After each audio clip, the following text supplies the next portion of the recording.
दोस्तों, मैं हर बार यही सवाल करता हूँ खुद से कि मैं कम से कम टाइम में वीडियो बनाऊं और कम से कम वक्त में आपको जो कुछ बताना चाहूँगा वो बताऊं।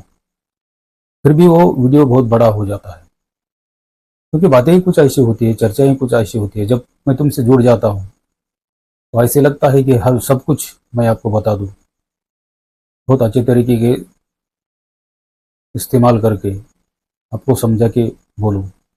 इसलिए कभी भी मेरा वीडियो 5 मिनट 10 मिनट से ज़्यादा ही हो जाता है, क्योंकि जब मैं आपसे जुड़ जाता हूँ तो कैसे बात करता हूँ तो मुझे भी कब टाइम चला गया पता नहीं चलता है। तो पिछली वीडियो में मैंने आपको बताया था कि तुम चले जाओगे इस दुनिया से तो किसी को दुख नहीं होगा, ना ही किसी को फर्क पड़ेगा।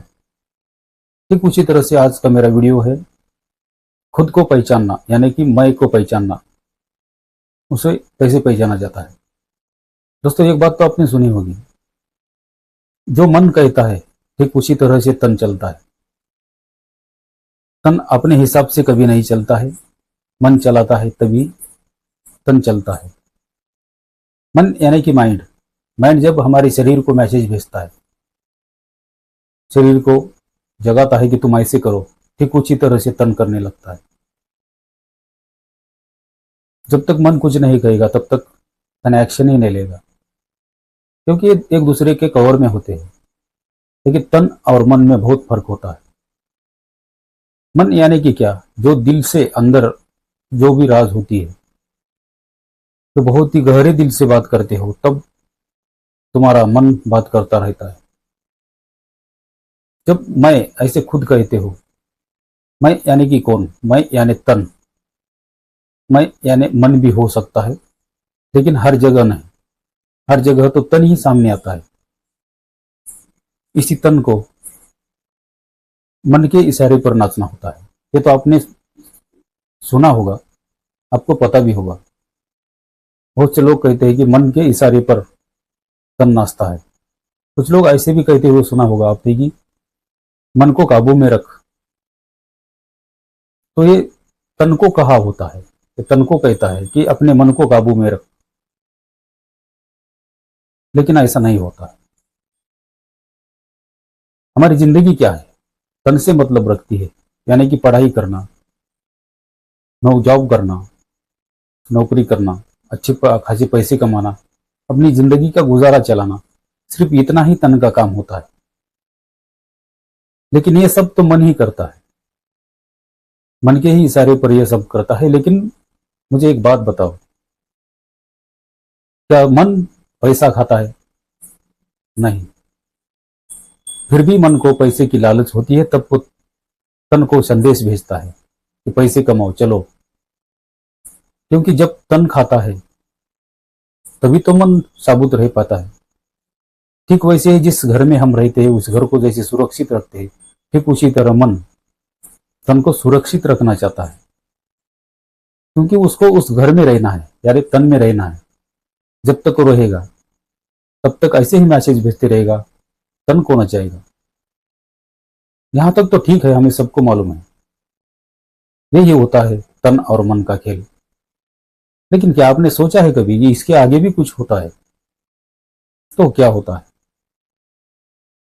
तन भी मन को कंट्रोल कर सकता है अगर अपन चाहे तो।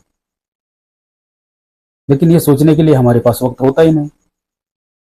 हम तो हर वक्त पैसों के पीछे दौड़ते हैं, क्योंकि भाई दौड़ना ही चाहिए, दौड़ना पड़ता ही है, क्योंकि पैसों के सिवा तो इस जिंदगी में कुछ होने वाला नहीं। हर बात को पैसे ही लगते हैं। इसी के लिए हर दुनिया, हर इंसान पैसों के पीछे दौड़ती है, पैसे कमाने के पीछे दौड़ती है, पैसे जुटाए रखती है, कुछ अपने लिए खर्चा करती है। लेकिन इस तन मन के परे भी कुछ है, तो वो कैसे है? मैं को कैसे पहचाने? मैं यानी कौन? मैं यानी तन नहीं, अपना मन, आत्मा, अपनी बुद्धि। खुद को सवाल करना चाहिए कि मैं कौन हूं, किस लिए पैदा हुआ हूं, मेरा रास्ता क्या है, मुझे क्या करना चाहिए, आखिर मैं इस दुनिया में क्यों पैदा हुआ। एक खुद से सवाल करना है, तन से नहीं, अपने मन से। लेकिन इसके लिए तो हमारे पास वक्त नहीं होता है। इसलिए हम मैं को भूल जाते हैं,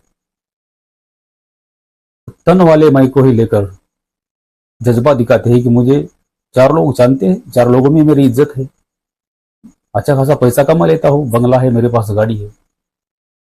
ये तो सबके पास होता है, दुनिया में किसी के पास नहीं है ऐसी बात नहीं है। कोई कमा पाता है, कोई नहीं कमा पाता है, पर कितना ही होता है। लेकिन क्या शरीर, तन और मन अलग है? हो सकता है अलग भी, लेकिन कैसे? हर इंसान को दो कान है, हर इंसान को दो पैर है, हर इंसान को दो हाथ है, हर इंसान को दो आंखें हैं। किसी किसी को पैदाइशी मिलती ही नहीं, वो उसके किस्मत का भाग होता है, वो उसकी किस्मत पर निर्भर करता है। लेकिन आपने कभी खुद से यानी अपने मन से सवाल किया कि मैं कौन हूं, मैं किस लिए पैदा हुआ? याद रखना, मेरी बात को ध्यान से सुनना। एक दिन तुम ऐसा करोगे तो तुम खुद को महान इंसान के रूप में पाओगे, लेकिन हम ये करना संभव नहीं है, क्योंकि इसके लिए हमारे पास वक्त नहीं मिलता है। जो करते हैं वो खुद को महान साबित होते हैं, जैसे कि साधु सन्यासी, ओझा है, ये जो लोग हैं साधनाएं करते हैं, ये लोग इसको यूज करते हैं और खुद को पहचान लेते हैं कि मैं कौन हूं, मुझे क्या करना चाहिए। ठीक उसी रास्ते से चलते हैं। इसीलिए तो उनके सामने हजारों लाखों में पब्लिक बैठती है उनका प्रवचन सुनने के लिए।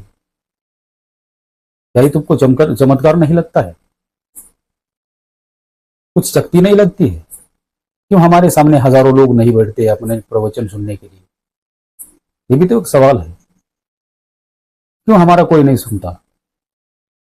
उतने लोग तो छोड़ो, हमारे घर का एक सदस्य भी हमारा नहीं सुनता है, तो हम क्या है? और वो साधु सन्यासी महाराज लोग क्या है? उनको सुनने के लिए क्यों आते? यही तो वो बात है।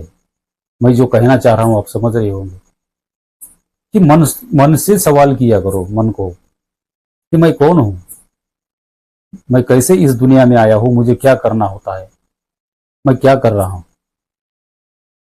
तो इसको कैसे पहचानना, इसके बारे में आपको जानकारी दे रहा हूं।